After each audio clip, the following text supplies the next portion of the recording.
आदाब, आप देख रहे हैं प्राइम डिबेट। मैं हूं आपके साथ अबू हुरैरा। हरियाणा और महाराष्ट्र के इंतखाबात की तस्वीर बहुत हद तक एक तरह से साफ हो गई है। नेटवर्क 18 एग्जिट पोल की अगर हम बात करें, एप्सिस एग्जिट पोल की अगर हम बात करते हैं तो दोनों जगहों पे मतलब हरियाणा और महाराष्ट्र, इन दोनों रियासतों में एक तरह से तस्वीर बहुत हद तक साफ हो गई है, क्लियर हो गई है।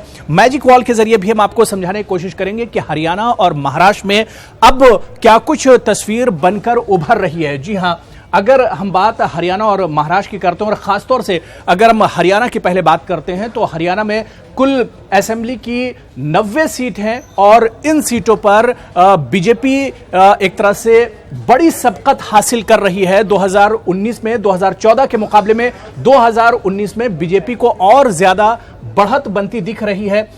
इसके अलावा अगर हम बात महाराष्ट्र की करें तो महाराष्ट्र में भी तस्वीर एक तरह से बीजेपी के लिए बहुत शानदार है। 2014 के मुकाबले में 2019 में बीजेपी के लिए तस्वीर, बीजेपी इत्तेहाद की अगर हम बात करते हैं तो 2014 में 186 सीटें बीजेपी इत्तेहाद ने जीती थी, लेकिन 2019 की अगर हम बात करें तो यह आंकड़ा बढ़कर और भी ऊपर चला जाता है और 243 सीटें बीजेपी इत्तेहाद महाराष्ट्र में जीत कर आ रहा है। यानी कुल मिलाकर अगर हम बात करें तो महाराष्ट्र और हरियाणा दोनों रियासतों में यह तस्वीर एक तरह से बहुत खुशकुन है बीजेपी के लिए और बीजेपी की जो इत्तेहादी पार्टियां हैं उनके लिए।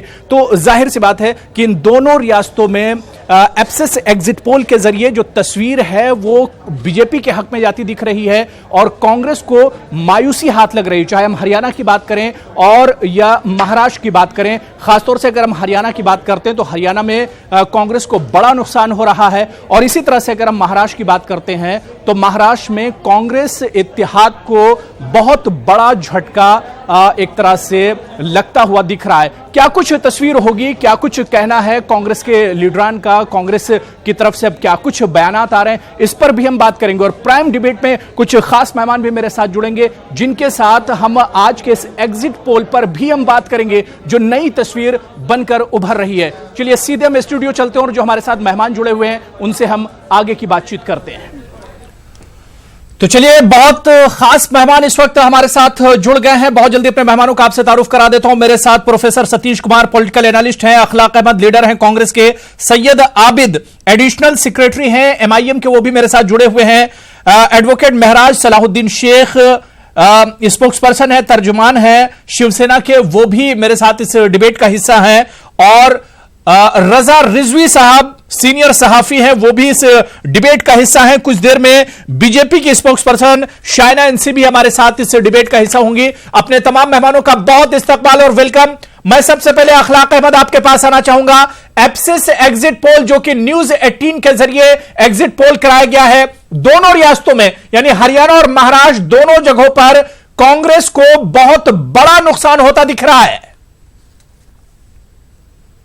एग्जिट पोल होते हैं और एग्जिट पोल जो है 24 को आएगा और आप देखिएगा वो चौंकाने वाले नतीजे आएंगे इंशाल्लाह, क्योंकि जिस तरह से हरियाणा में और महाराष्ट्र में बीजेपी के कारनामों ने जो काम किया है वहां पर, ये देखिए जमीनी स्तर पर सारे कांग्रेसी उतरकर वहां हर मुद्दे पर जो है खड़े रहे हैं। आप देखिए हरियाणा की कुछ रिपोर्ट्स मेरे पास हैं। अगर आप देखिए कि नेशनल क्राइम ब्यूरो की रिपोर्ट्स है, हरियाणा में क्राइम रेट और हरियाणा में मरने वालों की संख्या वो देखिए वो सबसे ज्यादा 54.39 बढ़ोतरी हुई है और बेरोजगारी के मुद्दे पे पूरी तरह से गायब। वहां पर जो है आप देखिए हरियाणा के किसान आत्महत्या कर रहे हैं। आज बात नहीं हो रही किसानों की, आज बात नहीं कर रहे बेरोजगारी की, आज बात नहीं कर रहे अर्थव्यवस्था की, सब पूरी तरह से चरमराया गया है। ये मैं नहीं कह रहा, आप देखिए ये कहते थे पहले 15 लाख रुपए आएंगे, आज आरबीआई के 2 गवर्नर जा चुके।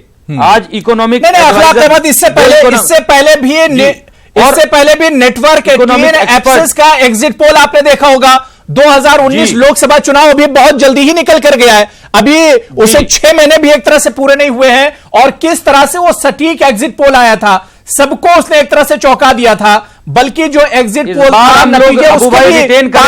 बहुत अच्छे तरीके से आएंगे। और चौंकाने वाले फैसले मैं ये कह रहा हूं कि लोकसभा चुनाव में भी एग्जिट पोल आपने हमारा देखा, कितना सटीक एग्जिट पोल था। जो हमारा एग्जिट पोल था, नतीजे तकरीबन वही थे। इस वक्त मेरे साथ शाइना एनसी, आज बीजेपी स्पेक्स पर्सन मुंबई से हमारे साथ जुड़ गई हैं। हर मुद्दे पे बीजेपी सरकार। जी शाइना एनसी जी, शाइना एनसी जी, आज जो पिक्चर हरियाणा और महाराष्ट्र से अब उभर रही है एग्जिट पोल, खासतौर से नेटवर्क 18 का जो एप्सिस एग्जिट पोल है, वो यही बता रहा है कि क्लीन स्वीप कर रही है बीजेपी, चाहे महाराष्ट्र की बात करें या हरियाणा की बात करें। शाइना एनसी जी, पिछले 14 साल में नहीं हुई जितनी 4 साल में हुई है। आज तो मुझे पता है किसान मर रहे हैं, क्योंकि जनता जानती है कि स्थिर सरकार, नेतृत्वशील सरकार और प्रगतिशील सरकार चाहते हैं। कोई स्कैम नहीं, कोई आतंकवादी हमला नहीं, और बिल्कुल स्पष्ट रूप से भारत के लिए एक जनादेश और महाराष्ट्र के लिए एक लोकप्रियता जो देवेंद्र जी और नरेंद्र मोदी जी को मिला है। तो मैं मानती हूँ कि ये ऐतिहासिक है, हाँ बिल्कुल, लेकिन शुरुआत हम अब करेंगे हमारे 5 साल की योजनाओं को, जलयुक्त शिवार, पेंशन स्कीम, इंश्योरेंस स्कीम, मुद्रा बैंकिंग, सभी को लेके। बिल्कुल इस जो तस्वीर है, नहीं ठीक है, मैं अखलाक में आ रहा हूँ, अखलाक में मैं आ रहा हूँ, मैं शाइना जी से बात कंप्लीट हो जाए, मैं फिर आ रहा हूँ, अखलाक में आ रहा हूँ, सुन लीजिए अखलाक अहमद साहब, अखलाक अहमद साहब, मैं आ रहा हूँ, सभी इश्यूज पर बात होगी। जाहिर सी बात है कि एग्जिट पोल ने जो तस्वीर एक तरह से पूरी क्लियर कर दी है दोनों स्टेट में, और जाहिर सी बात है रिजल्ट कुछ भी हो, इसी एग्जिट पोल के आसपास ही रिजल्ट होंगे, बहुत ज्यादा डिफरेंस नहीं होगा। शाइना एनसी जी, चाहे हरियाणा की बात करें या महाराष्ट्र की बात करें, इसका श्रेय आप किसे देना चाहेंगे? इसका सेहरा किसके सर जाएगा? पीएम मोदी और अमित शाह की जोड़ी को, या फिर हरियाणा में खट्टर जी और महाराष्ट्र में देवेंद्र फडणवीस, किसके सर जाएगी ये जीत?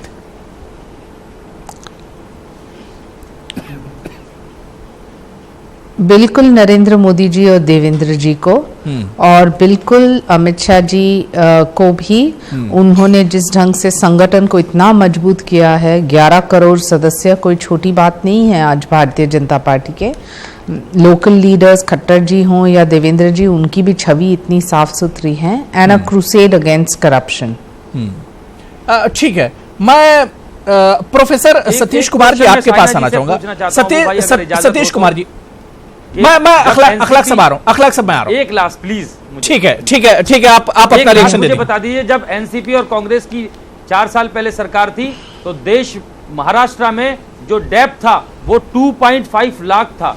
आज वहां पर रिकॉर्ड्स बता रहे हैं 5 लाख डेप्थ जो है वहां पर सरकार पर है। तो इसका श्रेय भी देवेंद्र फडणवीस जी को जाता है या किसी और को जाता है? और दूसरी बात, जब प्राइम मिनिस्टर मोदी जी ने बात की थी 90 लाख किसानों को फायदा मिलेगा, जिसमें 34,000 करोड़ लोन की बात की थी, जो वादा किया था, जो योजनाएं की बात करते हैं, उसमें से सिर्फ 16,000 करोड़ का जो है वो वादा पूरा हुआ। उसके अलावा 18,000 करोड़ रिलीज ही नहीं हुआ आज तक। और किसानों ने वहां पे पिछले 4 साल में जो हत्याएं की, 12,500 लोग मरे। अखलाक अहमद साहब, जब आपके मुताबिक जब इस सरकार ने काम नहीं किया, तब इस तरह के एग्जिट पोल आ रहे हैं। जब ये सरकार ने काम नहीं किया ना आपके मुताबिक, तब इस तरह के एग्जिट पोल आ रहे हैं, आप देख लीजिए। मैं इस पे कहूंगा अबू भाई, आज ही महाराष्ट्र में जो बीजेपी के एमएलए हैं, वो ये कहते हैं, ऑन रिकॉर्ड वीडियो मौजूद है, वो कहते हैं कि कोई भी बटन दबाएंगे तो जो है वो उनकी बात कह रहा हूं, मैं अपनी बात नहीं कह रहा। BJP MLA Bakshi says and threaten the voters, says press any button, it will goes to BJP. अब सोशल मीडिया के वीडियो पे कहां जा रहे हैं अखलाक अहमद साहब? निशान खुद इन पे खड़ा, सोशल मीडिया के वीडियोस पे कहां आप बात कर रहे हैं? नहीं, एमएलए कह रहे हैं वहां पर। नहीं, मैं वही कह रहा हूँ, सोशल मीडिया के सब वीडियो है ना, अभी सोशल मीडिया के वीडियोस पे आप क्यों टाइम क्यों बर्बाद कर रहे हैं? बताइए, सोशल मीडिया के वीडियोस पे टाइम क्यों बर्बाद कर रहे हैं? इलेक्शन कमीशन उसके लिए बैठा हुआ है, उसके लिए दूसरी एजेंसी बैठी हुई है, आरबीआई की रिपोर्ट है, उसके लिए बहुत सी एजेंसी बैठी हुई है, इलेक्शन कमीशन बैठा हुआ है, से लेकर 71,843 करोड़ एक साल में।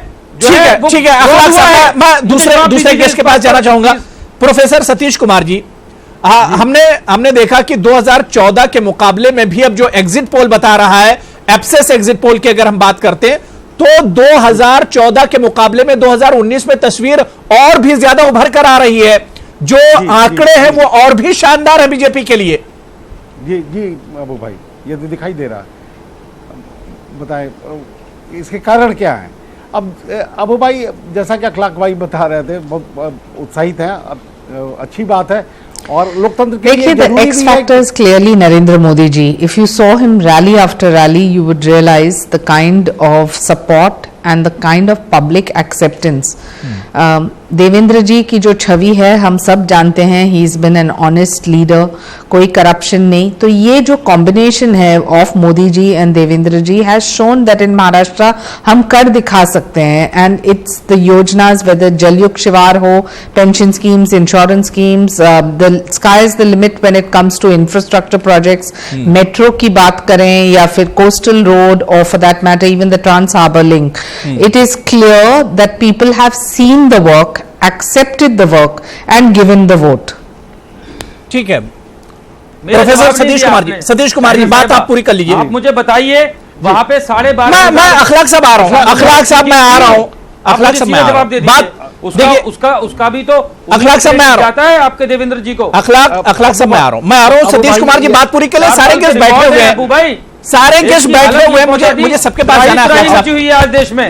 नहीं ठीक है, मैं अखलाक साहब व्यवस्था मैं नहीं कह रहा। सतीश कुमार जी आप बात पूरी कीजिए, आप कंटिन्यू कीजिए। सतीश कुमार जी पिछले साल बनर्जी को सर नहीं ठीक है अखलाक साहब अपनी बात, अखलाक अहमद मैंने आपको टाइम दे दिया, थोड़ा सा वेट कर लीजिए जी, थोड़ा वेट कर लीजिए, एक एक करके बात रखिए, फिर इस तरह से हंगामा नहीं होना चाहिए डिबेट में। सतीश कुमार जल्दी से बात पूरी कर लीजिए, फिर और भी गेस्ट हैं यहाँ पर। पिछले अबू भाई आंसर पिछले बार 5 राज्यों के चुनाव हो रहे थे, उस समय सरगर्मी थी, मीडिया के लिए भी बड़ा उत्साह था और बयानबाजी के लिए भी अलग अलग पार्टियों के लोगों में उत्साह था। क्या ये वही उत्साह इस बार दिखाई दे रहा है? ये तो हारे हुए मैच की तरह सारे विपक्षी पार्टी खेल रहे हैं, तो इसमें निर्णय अगर ये इस तरह का आता है कि आंकड़े बढ़ेंगे तो इसमें कोई हैरानी की बात नहीं है। जो सबसे महत्वपूर्ण बात मैं अबू भाई बताना चाह रहा हूं कि आजादी के तुरंत बाद गांधी जी ने भी, अंबेडकर ने भी और सारे बड़े नेताओं ने कहा था कि एक दूसरी स्वतंत्रता की लड़ाई लड़नी होगी। ये जीत केवल जीत नहीं है, क्षेत्रवाद, जातिवाद, धर्मवाद, इन तमाम तरह की बीमारियां इस देश में हैं और उस लड़ाई को भले ही बहुत देर से शुरू हुई है, ये लड़ाई पिछले 6 सालों में, 5 सालों में मोदी और शाह के कार्यकाल ने इसे कर दिखाने की कोशिश की है। और यही कारण है कि ये जो तस्वीर दिखाई दे रही है, हरियाणा में कहा जाता था कि जाट के अलावा कोई चीफ मिनिस्टर नहीं बन सकता, झारखंड में कहा जाता था कि ट्राइबल के अलावा कोई चीफ मिनिस्टर नहीं बन सकता, और वहां बड़ी बखूबी और खूबसूरती के साथ 5 साल निकाल लिया गया, अच्छे से निकाला गया। तो ये तमाम तरह के जो समीकरण है वो बदलते जा रहे हैं। इंक्लूसिव पॉलिटिक्स दिखाई दे रही है, करप्शन फ्री पॉलिटिक्स दिखाई दे रही है, तो जनता निश्चित रूप से जुड़ रही है और ये आंकड़े और बड़े होते चले जा रहे हैं। ठीक है, मैं रजा रिजवी साहब आपके पास आना चाहूंगा। जो बात प्रोफेसर सतीश कुमार जी कह रहे हैं कि अब जो पॉलिटिक्स हो रही, जो सियासत हो रही है, वो बिल्कुल शीशे की तरह एक तरह से साफ है, वो क्लियर है। आपको क्या लगता है रजा रिजवी साहब कि बीजेपी की लगातार जो कामयाबी है, 2019 लोकसभा में बंपर जीत उसने हासिल की और अब फिर हरियाणा और महाराष्ट्र में एग्जिट पोल के हिसाब से ये क्लीन स्वीप कर रही है बीजेपी, क्या कुछ कहना चाहेंगे? इस कामयाबी के पीछे राज आपको क्या लगता है? देखिए, ऐसा जो चुनाव ये हरियाणा के और महाराष्ट्र के जो हुए हैं, वहां के जो विपक्ष के लोग हैं उन लोगों ने ये महसूस कर लिया अपनी जो उनकी एजेंसी है उससे पता करके कि हम बहुत अच्छा परफॉर्मेंस इस विधानसभा के चुनाव में हमारा बहुत अच्छा रिजल्ट नहीं जा रहा है। तो इसलिए जितनी सीटें अगर आप दिखा रहे हैं कि 41 कांग्रेस को मिल रही है, उसके साथ के लोगों को मिल रही है और हरियाणा में 10 मिल रही है, तो ये भी एक तरीके से उनको ज्यादा ही सीट मिल रही है, कम सीट नहीं मिल रही है। और ये सही है कि भारतीय जनता पार्टी की जो अपनी गणित है, जो रणनीति है, जो आपने पहले भी कहा था कि फडणवीस का भी वहां रोल है, क्योंकि फडणवीस ने जिस तरीके से शपथ ग्रहण किया है और शपथ ग्रहण के बाद पूरा 5 साल का कार्यकाल उन्होंने बहुत ही शांतिमय तरीके से और डेवलपमेंट के तरीके से, और हरियाणा का जो है, हरियाणा के खट्टर शुरुआती दौर में तो जरा लड़खड़ाए हैं, लेकिन उसके बाद उन्होंने अपने को बैलेंस करते हुए, क्योंकि नए चीफ मिनिस्टर थे और देवेंद्र भी नए चीफ मिनिस्टर थे, लेकिन खट्टर साहब जरा लड़खड़ाए और लड़खड़ाने के बाद धीमे धीमे धीमे वो जो है फिर बैलेंस हुए। तो उन लोगों की जो जमीन, ये ठीक है कि मोदी जी की अपने जो है योजनाएं हैं, अमित शाह जी की अपनी वो है, लेकिन वहां लोकल लेवल पे भी इन लोगों ने अपने अच्छे तरीके से काम किए हैं। और जाहिर सी बात है कि भारतीय जनता पार्टी जो ये अच्छे 122 से बढ़ के क्लीन स्वीप कर रही है सरकार बनाने के लिए, ये इनकी अपनी परफॉर्मेंस है। और धीमे धीरे दूसरा, भारतीय जनता पार्टी ने वो चीज नहीं की जो और पार्टियां करती थी। जब बहुजन समाज पार्टी, समाजवादी पार्टी के साथ मुसलमानों का, यादवों का वोट मिल जाए तो हमारी सरकार बन जाएगी, दलित भाइयों का वोट मिल जाए और ब्राह्मण भाइयों का वोट मिल जाए तो मायावती की सरकार बन जाएगी। आप देखिए, इसने ऐसा काम नहीं किया। और यही है कि इसने न तो कोई सच्चर कमेटी बनाई, न कोई रंगनादर कमेटी बनाई, और उसके बाद आप देखिए मुसलमानों के लिए भी बात उसने की, जबकि माना जाता है कि भारतीय जनता पार्टी मुसलमानों के फेवर में नहीं रहती, लेकिन मुसलमानों के लिए उसने अभी जो हाजी गए हैं, अभी ये बकरीद का 2 लाख हाजी गए हैं, आप समझिए, जबकि इससे पहले 1,25,000 हाजी थे। कोटा बढ़वाया है, तो हाजियों का कोटा बढ़ाया पहले के मुकाबले में। वो ये सर हाजी कोटा बढ़ाया, हाजी कोटा बढ़ा। 850 लोग सऊदी अरब में विभिन्न जेलों में बंद थे। बिल्कुल, सिर्फ रजा रिजवी साहब, बीजेपी मुस्लिम लीडरशिप नहीं देती, बाकी सारे काम कर रही है। 50 लोग छूट के आए। बीजेपी सिर्फ मुस्लिम लीडरशिप नहीं दे रही, बल्कि सारे काम कर रही है। बहुत अच्छी बात हो रही है कि बिल्कुल सही है कि मुस्लिम लीडरशिप नहीं दे रही है, लेकिन मुसलमानों की जो काम है, जो उनकी बहबूदी के लिए, तरक्की के लिए वो काम कर रही है। लेकिन वो भारतीय जनता पार्टी ये सोच के काम नहीं कर रही है कि मैं मुसलमानों का काम कर रहा हूं। वो ये काम कर रही है कि आम जो है, जो नागरिक हमारे हैं, जो परेशान हैं, उनको हमें जो है मेन धारा में लाना है, मेन स्ट्रीम में। सबका साथ सबका विकास, बिल्कुल सबका साथ सबका विकास और सबका विश्वास जीतने की बात कर रहे हैं। अखलाक अहमद साहब, बहुत मैं 30 सेकंड दे रहा हूं रिएक्शन के लिए, मैं उसके बाद मेरा सब आपके पास और आबिद साहब आपके पास आ रहा हूं। अखलाक अहमद, 30 सेकंड दे रहा हूं। विकास ढूंढते फिर आज ये विकास का मुद्दा ही गायब है। अर्थव्यवस्था अपने सबसे बुरे दौर पर है। 45 साल में आज अर्थव्यवस्था की जो हालत है पूरा देश जानता है। बेरोजगारी के मुद्दे पे बात नहीं कर रहे। अभी मेरे को पैनलिस्ट बता रहे थे, ये कांग्रेस पार्टी है जिसने हमेशा जो है सेकुलरिज्म की बात की है। अगर देश में मुद्दे भटकाना, कभी वो मुझे आप बता दीजिए, बीजेपी के प्रवक्ता बैठे थे, बीजेपी के प्रवक्ता बैठे, मेरी बात कंप्लीट करने दीजिए। डिमोनेटाइजेशन से क्या फायदा हुआ? आज देश में इकोनॉमी जो थी हमारी अर्थव्यवस्था, अखलाक साहब जिस नोटबंदी की बात कर रहे हैं, उसके बाद 2019 के चुनाव का रिजल्ट आप देखिए। सर मैं बता रहा हूं, जीएसटी के बाद आप 2019 के चुनाव का रिजल्ट आप देखिए। आप इकोनॉमिक स्लोडाउन की बात करते हैं और अब हरियाणा और महाराष्ट्र का रिजल्ट आप देखिए। मैं ये कह रहा हूं कि ठीक है, विचारधारा की लड़ाई है। मैं ये कह रहा हूं ठीक है, सारी चीजें अपनी जगह ठीक है, लेकिन उसके बाद भी आप रिजल्ट देखिए। आप मुझे बताइए, मैं ये कह रहा हूं सब कुछ ठीक है, लेकिन उसके बाद भी रिजल्ट आप देखिए। हमारे देश के होम मिनिस्टर कहते हैं ऑन रिकॉर्ड के एक धर्म की बात नहीं करते, वो सारे धर्मों की बात। 1 अक्टूबर का उनका बयान है कि बौद्ध भी रहेंगे, हिंदू भी रहेंगे और जो है ईसाई भी रहेंगे, लेकिन वो मुस्लिम की बात नहीं करते। तो सांप्रदायिकता से भरा तो उनका स्टेटमेंट है। ये बात करते हैं, कभी 370 लाते हैं, कभी एनआरसी लाते हैं। अरे कांग्रेस की कौन सा मुसलमानों को फायदा दिया है कांग्रेस को बताइए। 24 तारीख को जो नतीजा आएगा वो चौंकाने वाला होगा। दलित भाइयों से नीचे मुसलमान सुनिए, आप बीच में मत, आप सेक्युलरिज्म की बात कर रहे हैं। कांग्रेस सेक्युलरिज्म क्या देश में बताइए, कमेटी बना के क्या कहना चाहते थे? किसान मर रहे हैं, मुसलमान हमारा दलित भाइयों से नीचे है। पिछले 4 साल में 12,500 किसान मरे। ठीक है, अखलाक अहमद साहब बात हो गई, रजा साहब बात हो गई। मैं आगे डिबेट को आगे बढ़ाता हूं। ठीक है, अखलाक साहब बात हो गई, अखलाक साहब बात हो गई, अब खामोश हो जाइए। मैं मेरा सलाहुद्दीन शेख आपके पास आ रहा हूं। सलाहुद्दीन शेख साहब, क्योंकि बीजेपी और शिवसेना दोनों अलायंस में है, इत्तेहाद में लड़ रही है, और जो एग्जिट पोल बता रहा है, जो न्यूज 18 नेटवर्क और एप्सेस का जो एग्जिट पोल है वो बता रहा है कि बीजेपी और शिवसेना का अलायंस क्लीन स्वीप कर रहा है। महाराष्ट्र में 186 की जगह इस बार 243 सीट्स पर जीत कर आ रहा है बीजेपी अलायंस। और अगर शिवसेना की बात करते हैं तो 2014 के मुकाबले में शिवसेना का बहुत बड़ा फायदा हो रहा है। सलाहुद्दीन साहब, शिवसेना बहुत गेन कर रही है।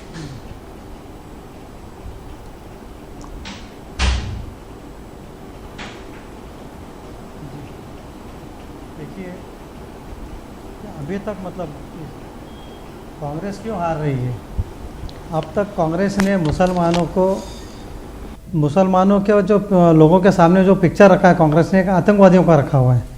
और शिवसेना बीजेपी की जो गवर्नमेंट आई है, इसके अंदर आप देखिए कहीं कहीं कुछ भी नहीं है, कहीं ना दंगा है, कहीं ना बॉम्ब ब्लास्ट है, ना कहीं कोई पकड़े जा रहे हैं, कोई आतंकी बोल के कोई पकड़ा जा रहा है, ये कुछ नहीं। कांग्रेस ने ऐसे मुसलमानों को जो सताया गया, परेशान किया गया, सिर्फ कांग्रेस ने किया। हालांकि आप देखिए अभी 2 लाख का हाजियों का कोटा बढ़ा दिया मोदी जी ने। हाँ, अभी शिवसेना और हमारा बीजेपी, हम महाराष्ट्र में हम लोग काम कर रहे लोगों को काम दिख रहा है, तभी तो जीत रही है क्लीन स्वीप में। और बिल्कुल नहीं, ये चीज तो माननी पड़ेगी कि जो जीत रही है लगातार, जो उसका सक्सेस जो रेट है वो बढ़ता जा रहा है। और इसके पीछे जाहिर सी बात है कि अगर आवाम के बीच में ना जाती, आवाम के काम नहीं करती, तो इस तरह की कामयाबी बीजेपी या उसके अलायंस को नहीं मिलती। मैं सैयद आबिद साहब आपके पास आना चाहूंगा। आबिद साहब, MIM को 2014 में बहुत जबरदस्त कामयाबी महाराष्ट्र में मिली थी, लेकिन इस बार जो एप्सिस एग्जिट पोल दिखा रहा है उसके हिसाब से MIM की 2 सीटें 2014 में थी, लेकिन 1 सीट इस बार कम हो रही है और महाराष्ट्र में MIM सिर्फ 1 सीट पर ही सिमट कर रह जाएगी। 1 सीट का नुकसान हो रहा है MIM को। देखिए, ये तो रिजल्ट आएगा तो पता चलेगा इंशाअल्लाह। MIM की पहले से ज्यादा सीटें निकलेगी। और रही बात जैसे बीजेपी का जो लहर की आप लोग बात कर रहे हैं, बीजेपी या सेना रहे, देखिए ये हिंदुत्व का जो कार्ड चल रहा है आज, ये हिंदुत्व के कार्ड के लिए अगर हम लोग कहीं और टर्न करते हैं, हिंदुस्तान की तरक्की की बात करेंगे तो ज्यादा मैं समझता हूं उसके ऊपर अगर लाए बीजेपी रिजल्ट तो मैं ज्यादा समझूंगा ज्यादा सक्सेसफुल है। ये सिर्फ कौम हिंदू मुस्लिम में नातफाकी की जो सियासत चालू है, इसके ये कार्ड के ऊपर सक्सेसफुल हो रहे हैं लोग। बाकी मेरे हिसाब से कांग्रेस जो है वो मुसलमानों को बीजेपी से डरा के वोट मांग रही है, बीजेपी जो है हिंदुत्व का कार्ड खेल के वोट मांग रही है। अगर इससे हटकर अगर मैं समझता हूं एजुकेशन और डेवलपमेंट के नाम पर अगर वोट मांग के सक्सेस हो तो मैं उससे सक्सेसफुल कहूंगा। नहीं तो आपको क्या लगता है कि बीजेपी के दौर में क्या डेवलपमेंट नहीं होता है? पिछले 5 साल में क्या महाराष्ट्र में डेवलपमेंट नहीं हुआ? नहीं, बिल्कुल। आबिद साहब, आप पिछले 5 साल में क्या डेवलपमेंट नहीं हुआ? आप रिकॉर्ड्स देखिए आप डेवलपमेंट की जो बात करते हैं, जिस तरह के डेवलपमेंट्स होते हैं जो मीडिया पे दिखाई देते हैं, उस लिहाज से एक्चुअली नहीं होता है डेवलपमेंट का। आप अगर रिकॉर्ड्स देखेंगे तो कोई भी आप स्टडीज करेंगे तो इस तरह के डेवलपमेंट नहीं है जिस तरह के दिखाए जाते हैं। तो ये सब मीडिया के प्रमोशन से, मीडिया के जरिए दिखाया हुआ है, लेकिन एक्चुअली नहीं है इस तरह। अब अपनी हार का जो ठीकरा वो मीडिया पर क्यों फोड़ रहे हैं? मीडिया पर आप इल्जाम क्यों लगाते हैं? जो हार अपोजिशन को मिल रही है, जिन भी पार्टियों को मिल रही है, उसका ठीकरा आप हम लोगों पर क्यों फोड़ते हैं? नहीं, आप तो सब लोगों को हीरो बनाते हैं, आप मुझे भी साहब इनकी 1 सीट भी नहीं आ रही है। एग्जिट पोल दिखा रही है 1 सीट, वो भी 1 सीट इनकी महाराष्ट्र में नहीं आ रही है। आप देख लीजिएगा, 24 तारीख को पता चल जाएगा। नाउ कितने बार 24 तारीख को सामने 24 तारीख को रिजल्ट देखेंगे सर। महाराष्ट्र में ये 1 सीट नहीं पा रहे हैं, क्लीन स्वीप है, ये नहीं पा रहे हैं, ये बिल्कुल नेशनल वहां से हटे हुए हैं। हमारे आबिद साहब जो कह रहे हैं 1 सीट भी आपने हुर्रा साहब 3 दिन का गैप देख लीजिए सर। ठीक है, नहीं अब 24 तारीख का हम लोग इंतजार भी कर लेते हैं। 24 तारीख जिस तरह आबिद साहब कह रहे हैं कि 3 दिन का और इंतजार कर लेते हैं, ठीक है। लेकिन हम आपको बताते चलें कि एप्सिस का एग्जिट पोल 2019 में भी आपने देखा होगा, 2019 में जो लोकसभा चुनाव हुआ था बहुत सटीक हमारा एग्जिट पोल रहा था। और अब 3 दिन की बात है, उस दिन भी हम आबिद साहब रहेंगे हमारे साथ, बात कर लेंगे। मैं सतीश कुमार जी आपके पास आना चाहूंगा। सतीश कुमार जी, एक चीज मैं आपसे समझना चाह रहा हूं कि अपोजिशन लगातार यही कहता है कि डेवलपमेंट नहीं होता है, हिंदू मुसलमान यानी धर्म की सियासत बीजेपी करती है, बीजेपी तोड़ने की सियासत करती है, बीजेपी तोड़ने की पॉलिटिक्स करती है। लेकिन सतीश कुमार जी, मुझे यह समझाइए, फिर रिजल्ट इतने अच्छे क्यों बीजेपी के हक में आते हैं, शिवसेना के हक में आते हैं? आखिर ऐसा क्या है? देखिए अबू भाई, जिस तरीके से भारतीय राजनीति का परिवेश बदला, उसके आचार विचार पिछले 5 सालों में बदलते हुए दिखाई दे रहे हैं। तो ऑपोजिशन पार्टी लोकतंत्र के लिए एक मजबूत ऑपोजिशन का होना बहुत जरूरी है। और हमें लगता है कि हर भारतीय की ये इच्छा होगी कि ऑपोजिशन पार्टी मजबूत हो। पिछले बार जो चुनाव हो रहा था उसमें सरगर्मी थी, इस बार के जो असेंबली इलेक्शन हो रहे हैं उसमें कोई सरगर्मी नहीं दिखाई दे रही है। तो इसका मुख्य कारण है कि नकारात्मक राजनीति आप अगर करेंगे, देश की जनता के हितों से हटकर बातचीत करेंगे, जो सरकार ने गलतियां नहीं की हैं उन गलतियों को रेखांकित करने की कोशिश करेंगे, तो जनता आपको आपके विश्वास में नहीं आएगी। चाहे वो कश्मीर का मसला हो या अन्य मसलों पर भी, करप्शन के मसले हो, जिस तरीके से उछाला गया, जिस तरीके से राष्ट्रीय स्वयंसेवक को बदनाम करने की कोशिश की गई, तो इन तमाम चीजों से जनता बहुत ही नाराज हुई और उनको लगा कि कांग्रेस के मन स्थिति में रुग्णता आ गई है, वो रोगी पार्टी हो गई है। और उसी नक्शे कदम पर बाकी जो क्षेत्रीय दल हैं जो भारतीय जनता पार्टी का विरोध कर रहे थे, वो उसी रास्ते पर चल रहे हैं। जब तक अपने सोच में बुनियादी बदलाव नहीं लाते, राष्ट्र निर्माण में समान रूप से अगर कोई भी सरकारी पार्टी हो, सत्ता में हो, अगर वो अच्छा काम कर रही हो तो उसके लिए प्रशंसा भी जरूरी है। बिल्कुल जरूरी। शायना एनसी जी, जो बात प्रोफेसर सतीश कुमार कह रहे हैं कि जो नेशनल इश्यूज हैं, क्योंकि अगर महाराष्ट्र या हरियाणा की बात करते हैं, यहां पर रीजनल इश्यूज पर फोकस नहीं किया गया इस चुनाव में, ज्यादातर राष्ट्रवाद की बात की गई, 370 की बात की गई और नेशनल लेवल पर जो इश्यूज थे उन पर बात की गई। क्या आपको लगता है कि उसका फायदा बीजेपी और उसके अलायंस को हुआ है इस चुनाव में?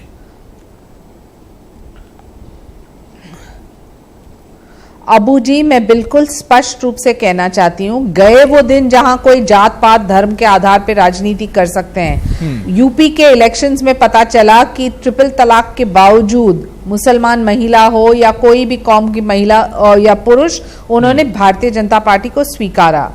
अब जब हम विश्लेषण करने जा रहे हैं कि क्यों जनता ने वोट किया है बीजेपी को, जो जमीनी स्तर पे जलयुक्त शिवार जैसे मुहिम में 22,000 गांव तक हम पानी पहुंचा सके, जो मुद्रा बैंकिंग के निमित्त 70% महिलाओं को लोन मिला, pension scheme, insurance scheme, farmers को जो मुआवजा मिला है उसके साथ साथ solar pumps, better urea, fertiliser, इन सब चीजों के से निजी जिंदगी में परिवर्तन आता है। एक था कांग्रेस और एनसीपी जिन्होंने 70,000 करोड़ का इरिगेशन स्कैम और लूट किया, इसके बावजूद 1% भी इरिगेटेड लैंड नहीं मिला महाराष्ट्र में। तो जो आप सही काम करने जा रहेंगे तो आपको जनता स्वीकारेगी। जो आप सिर्फ आपने असदुद्दीन ओवैसी जी का जो भाषण सुना तो उन्होंने सिर्फ डिविजिव पॉलिटिक्स, नकारात्मक राजनीति, बल्कि हमने सकारात्मक राजनीति की, हिंदुस्तान के लोगों को, किसानों को सकारात्मक राजनीति की तो वो भारतीय जनता पार्टी ने की। और जो आपको प्रजातंत्र में विश्वास है तो 24 तारीख को जब आपको एक कंस्टिट्यूएंसी पे पता चलेगा कि मुसलमान, हिंदू, सिख, ईसाई सभी ने वोट किया है तो भारतीय जनता पार्टी को। बिल्कुल ठीक है अखलाक साहब, अब आप अपनी बात रख लीजिए। अखलाक अहमद, देखिए मैं इनकी बात से बिल्कुल 70,000 करोड़ की बात की, ये कांग्रेस पार्टी ही थी जिसने 70,000 करोड़ जो है कर्ज माफी की। और देखिए मैं पूछना चाहूंगा, अभी आप फ्रॉड की मुझे बताइए, ये आरबीआई की रिपोर्ट है, मेरी नहीं है अबू भाई। आरबीआई की रिपोर्ट कहती है कि पिछले एक साल में 2018-19 में 41,168 से लेकर तकरीबन 71,533 करोड़ का जो है फ्रॉड हुआ है पब्लिक सेक्टर बैंक्स में। ये आरबीआई की रिपोर्ट है, आप उठा के देख लीजिए। और उसके बाद देखिए आरबीआई के 2 गवर्नर चले जाते हैं, उसके बाद जो है इकोनॉमिक एक्सपर्ट वो उनको इस्तीफा देना पड़ता है, वो उनको हटाया जाता है। आप देखिए फाइनेंस सेक्रेटरी आईएएस उनको हटा दिया जाता है। तो ये तो घोटाला है। पीएमसी के लोग आप देखिए पूरी तरह से रो रहे, अपना पैसा यूटिलाइज, डिमोनेटाइजेशन की याद दिला दी आज। तो ये देश में जवाब दे रहे हैं, वो हमारी शक्ति थी और आपने सवाल उठाया, मरा दिया गया है। जी आपने सवाल उठाया, मुझे जवाब तो देने दीजिए, मुझे जवाब तो देने दीजिए। आप मुद्दे से देखिए पीएमसी स्कैम एक बहुत ही बड़ा स्कैम है, लेकिन वो कोऑपरेटिव मूवमेंट आता है आरबीआई के अंदर।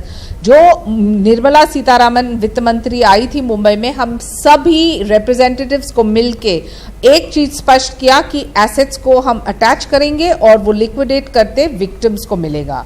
तो कहीं ना कहीं वो राजनीतिक इच्छा शक्ति जो नहीं उपलब्ध नहीं, आप एक मिनट, तारा सिंह जी के पुत्र हैं जो मुकुल 4 टाइम एमएलए रहे बीजेपी के, जो डायरेक्टर हैं इसके, आप देखिए उनका पूरा खुला हुआ ये सिस्टम है, ये आरबीआई की रिपोर्ट के हिसाब से ही है। उन्होंने जो है वहां पे घोटाला किया है। वो बीजेपी के मुकुल जो सीट है मुलुंद से 4 बार के एमएलए हैं तारा सिंह, उनके पुत्र हैं जिनका नाम रंजीत सिंह है, जो इस बैंक के डायरेक्टर थे। आप कैसी बात कर रही हैं? प्लीज आप तथ्यों पे बात करिए, मुझे बहुत मजा आएगा अगर आप सच बोलेंगी तो। ये इतना बड़ा घोटाला हुआ है, लोग अपना पैसा जो अबू भाई वहां रखा था उसको यूटिलाइज नहीं कर पाए, डिमोनेटाइजेशन की आज याद दिला दी गई, और उसके बाद जो है ठीक है, काम के ठीक नाम है, पर ठीक है। तो प्राइम डिबेट में आज हम बात कर रहे हैं हरियाणा और महाराष्ट्र इंतखाबात की, जहां पर अब सिर्फ इंतजार नताइज का है। लेकिन उससे पहले जो एग्जिट पोल आया है, एप्सिस नेटवर्क 18 का एग्जिट पोल, उसने तस्वीर बहुत हद तक साफ कर दी है कि जो आंकड़े हैं, जो नतीजे हैं, वो सीधे सीधे बीजेपी के हक में जाते दिख रहे हैं, और उसी पर लगातार हम चर्चा कर रहे हैं। कुछ खास मेहमान मेरे साथ जुड़े हुए हैं। मैं रजा रिजवी साहब आपके पास आना चाहूंगा। रजा रिजवी साहब, क्या आपको नहीं लगता है कि दोनों रियासतों की हम बात करें, चाहे हरियाणा की बात करें या महाराष्ट्र की बात करें, यहां पर कांग्रेस के अपने कैडर में ही, कांग्रेस के अंदर अपने ही खेमे में कहीं ना कहीं बहुत ज्यादा फूट थी, जिसकी वजह से कांग्रेस को इतना बड़ा नुकसान उठाना पड़ा? कहीं भी वो पिक्चर में एक तो इस चुनाव में नजर नहीं आई। ये अबू हुरैरा भाई आप बिल्कुल सही कह रहे हैं। कांग्रेस का हरियाणा में जो फूट थी, और दूसरे कांग्रेस के जो बड़े लीडर हैं, टॉप लीडर्स हैं, उन लोगों ने इस चुनाव में ना हरियाणा में मेहनत की और ना महाराष्ट्र में मेहनत की। जिस तरीके से कांग्रेस मेहनत करती थी, और कांग्रेस जैसे और राज्यों में चुनाव जो हुआ था उसमें लड़ी थी। भारतीय जनता पार्टी का ये है कि भारतीय जनता पार्टी जो चुनाव लड़ती है, हर चुनाव जो लड़ती है, उस चुनाव देखिए ऐसा है कि जो विकास के काम होते हैं, लोग विकास की बात कर रहे हैं, हमारे साथी बैठे हुए, विकास पर भी वोट मिलता है, लेकिन विकास के कार्यों पर ज्यादा वोट नहीं मिलता। ज्यादा वोट अबू हुरैरा भाई उस पर मिलता है कि आप अपने तुक ताल किस तरीके से बूथ लेवल तक आपने अपने कार्यकर्ताओं को समायोजित किया हो, कैसे बैठाला है। Bharatiya Janata party booth level पर अपने कार्यकर्ताओं को बनाती है, और जो मुख्यालय है वहां से फोन जाते हैं उन बूथ के जो बूथ पर एजेंट हैं उनको कि तुम्हारा मोबाइल नंबर ये है, तुम्हारा ये है, तुम बूथ के एजेंट बन गए हो और तुम्हें कोई दिक्कत है, जमीनी सतह पर मेहनत होती है कि नहीं है। ये सब और विभिन्न पार्टियों में हुरैरा साहब नहीं होता। कांग्रेस के पास जब पहले सेवा दल था तो ये सेवा दल इनका जमीनी हकीकत पे काम करता था। कांग्रेस का सेवा दल जो है बिल्कुल गायब हो गया। तो अब पार्टियों का चुनाव खाली हवा पे नहीं होता है कि एक कोई बहुत बड़ा हीरो आ गया और वो खड़ा हो गया और उसने कह दिया कि साहब इनको दे दीजिए, वोट दे दिया। अब जमीनी हकीकत पे आपको बूथ स्तर पर जाकर के जो है वो आपको कार्य करना पड़ेगा। उस कार्य में अगर आप कामयाब हैं तो आप जीते चले जाएंगे। जैसे आप कह रहे थे अभी कि भारतीय जनता पार्टी कैसे जो है यहाँ महाराष्ट्र में और हरियाणा में जीत रही है, जबकि जो है वो विपक्ष कहता है कि नहीं जीतना चाहिए। तो एक कारण ये भी बहुत बड़ा कारण है कि जमीनी हकीकत पे उसने हर आदमियों को, अपने आदमियों को बूथ तक बैठा दिया है, जिससे वोट उसको आसानी से निकल आता है और वोट निकालने में पूरी कोशिश करती है। विपक्ष ना तो उस दम से अब चुनाव लड़ रहा है दमखम से, और ना अबू हुरैरा साहब अपने वोटर को वो ठीक तरीके से निकाल रहा है, क्योंकि किसी विपक्ष के पास जमीनी संगठन है ही नहीं। उत्तर प्रदेश में खासकर मैं बताना चाहता हूँ, चाहे कांग्रेस हो, चाहे समाजवादी पार्टी हो, चाहे बहुजन समाज पार्टी हो, इनके पास जमीनी हकीकत के कार्यकर्ता नहीं है। कार्यकर्ताओं से ही चुनाव लड़ा जाता है। अखलाक अहमद साहब, क्या वाकई में नहीं ये जो चीज है रजा रिजवी साहब बता रहे हैं, अखलाक साहब, इसमें देखिए बहुत हद तक सच्चाई है, क्योंकि आप जमीनी सतह पर देखिए जो मेहनत बीजेपी ने की, चाहे हरियाणा की बात करें चाहे महाराष्ट्र की बात करें, वो होमवर्क कांग्रेस की तरफ से नहीं दिखा। ये सच्चाई है अखलाक साहब। महाराष्ट्र और हरियाणा का अगर बात की है, उत्तर प्रदेश की, तो मैं आता हूं सबसे ज्यादा अगर निडर होकर कोई पार्टी उत्तर प्रदेश में लड़ रही है वो कांग्रेस पार्टी है। आप देखिए सोनभद्र का मसला हो, चाहे उत्तर प्रदेश की तो बात ही नहीं हो रही। मैं अखलाक साहब हरियाणा और महाराष्ट्र के होमवर्क की बात कर रहे हैं। जमीनी स्तर पर कांग्रेस दोनों स्टेट पे कांग्रेस उत्तर प्रदेश जी क्या बात करते हैं। आप जब चुनाव होता है उसके 15 दिन पहले आप जो है महासचिव बनाते हैं प्रियंका गांधी को, और आप चुनाव लड़ने चलते हैं। आप जो है लोकसभा का चुनाव लड़ने चल रहे हैं और प्रियंका जी को 15 दिन के महासचिव बना दिया आपने, और आप चुनाव लड़ना चाह रहे हैं। राष्ट्रीय अध्यक्ष आपका चुनाव यहाँ से हार गया, ये कम बात है। इसके मतलब जमीनी हकीकत पर आपका संगठन मजबूत नहीं है। 2000 ये उपचुनाव में भी देखिएगा आप कि जमीनी सतह पर किस तरह से कार्यकर्ता हर मुद्दे पे, कोई दूसरी पार्टी है वहां पर क्या? आज कांग्रेस पार्टी रिवायती पार्टी है और इसका एक इतिहास है, और इसने कभी भारतीय आपकी जमानत जब्त हो गई, हमीरपुर में आपकी जमानत जब्त हो गई। भाई साहब, ये युवराज सिंह के बाद देश का चुनाव है, संविधान को बचाने का चुनाव है। किस तरह मैंने और कांग्रेस की जमानत जब्त हो गई हमीरपुर के अंदर। इंटरप्ट मत करिए, आप हैं क्या अभी कि किस तरह से जानते हैं आप कैसे हमीरपुर में इस तरीके से देश में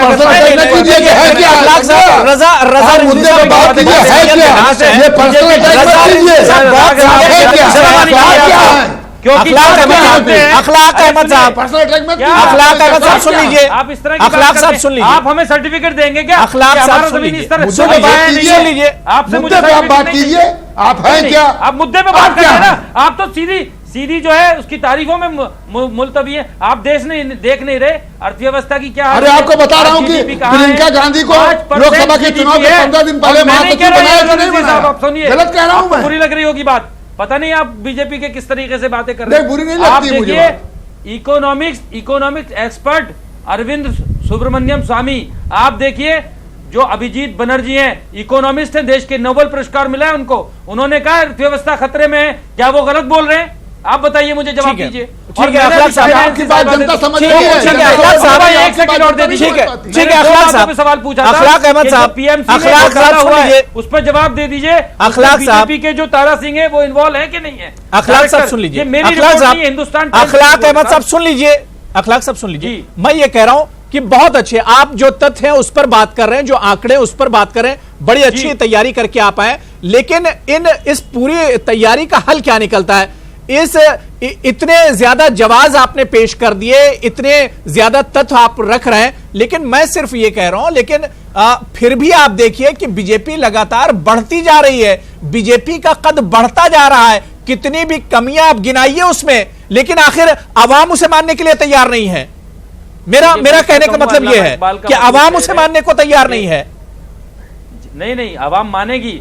आवाम को रोटी कपड़ा मकान चाहिए, सिर्फ सपने दिखाओ और उनको लूटा जाए। आप देखिए, मुझे किसी मुद्दे पे जवाब नहीं मिल रहा आज।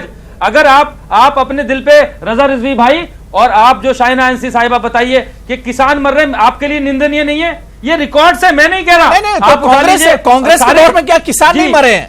अखलाक अहमद साहब क्या कांग्रेस के दौर में किसान खुदकुशी नहीं करते थे? रिपीट करूंगा अबू भाई, 99 से लेकर 2014 तक 8,500 किसानों की मृत्यु हुई है। उसके लिए हम बहुत दुखद हैं और दुख व्यक्त करते हैं, लेकिन पिछले 4 साल में 8,500 करोड़ छोटी नहीं होती है। 12.5 लाख। ठीक है, मैं शाइना एनसी जी आपके पास रिकॉर्ड देख लीजिए।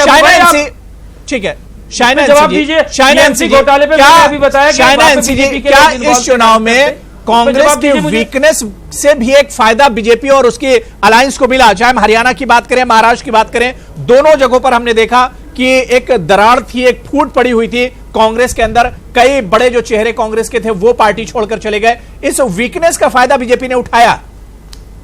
देखिए, इस पर भी मैं एक मिनट प्लीज मुझे मौका दे दीजिए। अब पहले जवाब तो सुन लीजिए। अखलाक साहब पहले जवाब सुन लीजिए। जवाब दे दीजिए, फिर मैं शाइना एनसी जी जवाब दे रही। जो कांग्रेस के नेतागण और एनसीपी के नेता ने स्वयं, जो कांग्रेस और एनसीपी के लीडर्स अपने आप आते हैं बीजेपी में, तो मुझे नहीं लगता है कि हमें कोई आपत्ति होनी चाहिए। मैडम, अपने आप कोई नहीं आता, जिन लोगों ने अपने आप लाया जाता है उनको सीबीआई और डिसिप्लिन्ड है, ऑर्गेनाइज। प्लीज 35 ऐसे एनसीपी और कांग्रेस के एमएलएज हैं जिन्होंने हम लोग ने लिया भी नहीं। तो ये समझने की आवश्यकता है कि वो आए अपने बलबूते, मोदी जी के नेतृत्व और देवेंद्र जी की छवि को लेके सभी प्रेरित हैं, और जो उन्होंने अपने आप चाहा कि देश को अपने विषय।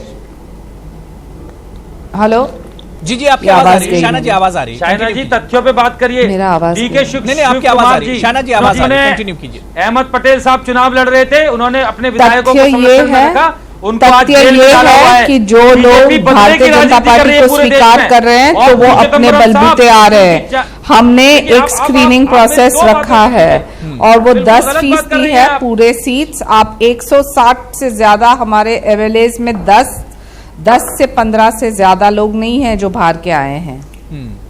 मैं अखलाक अहमद साहब जो तथ्य आप रख रहे हैं, अखलाक अहमद साहब सुन लीजिए, अखलाक अहमद साहब जो आंकड़े बीजेपी के या इनके जो अलायंस पार्टियां जिनके तथ्य आप रख रहे हैं, उसका जवाब बीजेपी तो सिर्फ चुनाव में दे रही है आपको।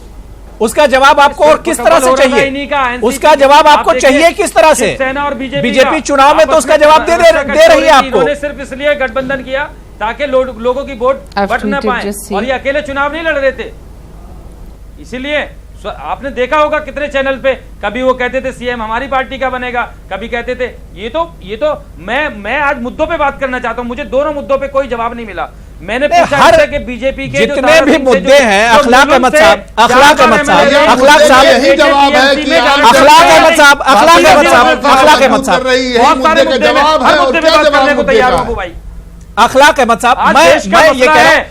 मैं बीजेपी का स्पोक्स पर्सन नहीं हूं, मैं शिवसेना का स्पोक्स पर्सन नहीं हूं, मैं एज ए एंकर बात कर रहा हूं और मैं अपनी जिम्मेदारी निभा रहा हूं, एक जर्नलिस्ट के नाते मैं अपनी जिम्मेदारी निभा रहा हूं। मैं अखलाक साहब ये कह रहा हूं कि आप लोग अपनी कमी क्यों नहीं मानते? कांग्रेस कमी क्यों नहीं मानती है कि होमवर्क में उसकी कमी रही, उसने वो मेहनत नहीं की जो बीजेपी ने मेहनत की। जमीनी सतह पर जो मेहनत बीजेपी ने की वो कांग्रेस नहीं कर पाई। कांग्रेस वो मेहनत नहीं कर पाई जो बीजेपी ने की। तो बीजेपी अब इसे आप नहीं मानेंगे तो क्या कहा जाए? इसे आप मानने के लिए तैयार नहीं है अखलाक साहब, तो क्या कहा जाए? जो मेहनत बीजेपी ने की जमीनी सतह पर वो कांग्रेस ने नहीं की, ये सच्चाई है।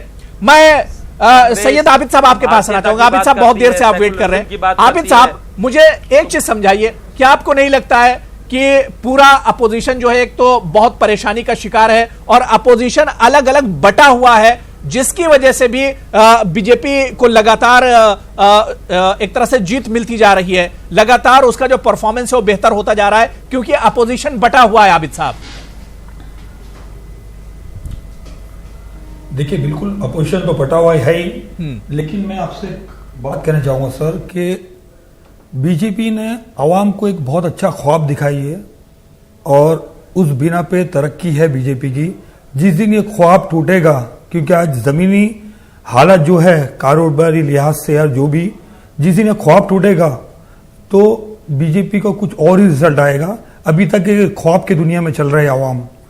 मैं शाइना जी से पूछूंगा कि मुझे ये डेफिनेशन चाहिए कि अच्छे दिन का आपकी डिक्शनरी में क्या डेफिनेशन है कि अच्छे दिन किसे कहा जाता है? कि आवाम खुश हो अच्छे दिन है, क्या जबानी खर्चा अच्छे दिन होते हैं?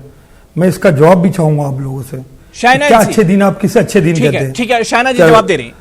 शाइना एनसी, अच्छे दिन आखिर कहते हैं किसे हैं, ये जानना चाह रहा है आबिद साहब, ये जानना चाह रहे हैं। जी, अच्छे दिन के डिफिनेशन जानना चाह रहे हैं आबिद साहब कि आखिर हैं क्या अच्छे दिन? शाइना जी आज जवाब नहीं देना चाहती। मैंने 2 क्वेश्चन पूछे, उसके जवाब अच्छे दिन है जब लोगों की निजी जिंदगी में उनको सुरक्षा, शिक्षा और वो आत्मनिर्भर है। जब लोग शिक्षित, सुरक्षित और आत्मनिर्भर हैं तब अच्छे दिन आ गए हैं। और जो आप भ्रष्टाचार के लिप्त में बैठते हैं तो फिर बुरे दिन है। आबिद साहब सहमत हैं इस जवाब से आप? आज हिंदुस्तान के हालत नहीं, देखिए जो आज हिंदुस्तान के हालत है, मॉब लिंचिंग और कई तरह के फसादात, जो भी माहौल है जी, अच्छे दिन मेरी नजर में तो हिंदुस्तान के आज अच्छे दिन नहीं है। जो हालात है बहुत बुरे हालात है, चाहे कारोबारी हालात हो या हिंदुस्तान में खौफ का माहौल, हिंदू मुसलमान का माहौल, तो ये इसे मैं अच्छे दिन नहीं मानता हूं। मैं वही जानना चाह रहा था कि अच्छे दिन कैसे कहा जाता है? एक सुरक्षित हिंदुस्तान हो, एक अच्छे हालात हो, हर आदमी एक दूसरे से मोहब्बत करता हो। यहाँ नफरत की सियासत चालू है और इससे अगर अच्छा दिन कह रहा है तो मेरी नजर में ये जरा अच्छे दिन नहीं है। ठीक है, प्रोफेसर सतीश कुमार जी, अबू भाई, सतीश कुमार जी, जिस अच्छे बात की बात आबिद साहब कर रहे हैं, और मैं यहां यह भी कहना चाहूंगा कि यह तो सच्चाई है कि मॉब लिंचिंग जैसे वाकयात हो रहे हैं, हालांकि उसकी तरफ से पीएम मोदी जी ने भी मजम्मत की, उनकी तरफ से बयान आया, 200 से सुप्रीम ज्यादा कोर्ट देश की में तरफ से उस पर हुई हैं, सख्त 2014 डायरेक्शन से आया, सबने उस पर आप मुझे बयान दिया। ऐसा बताइए। नहीं कि उस पर बयान नहीं आया, सबने नाराजगी जाहिर किसी ने की। mob लेकिन lynching का नाम लेकिन नहीं लिया। अच्छे दिन वाकई में जो एमआईएम के लीडर पूछ रहे हैं कि अच्छे दिन क्या होते हैं, कैसे इसको समझा जाए? देखिए अब अबू भाई, अच्छे दिन की परिभाषा सभी लोगों की अलग अलग हो सकती है, लेकिन राजनीतिक समीकरण में अगर उसे देखें तो कई अच्छे परिवर्तन आपको दिखाई देंगे।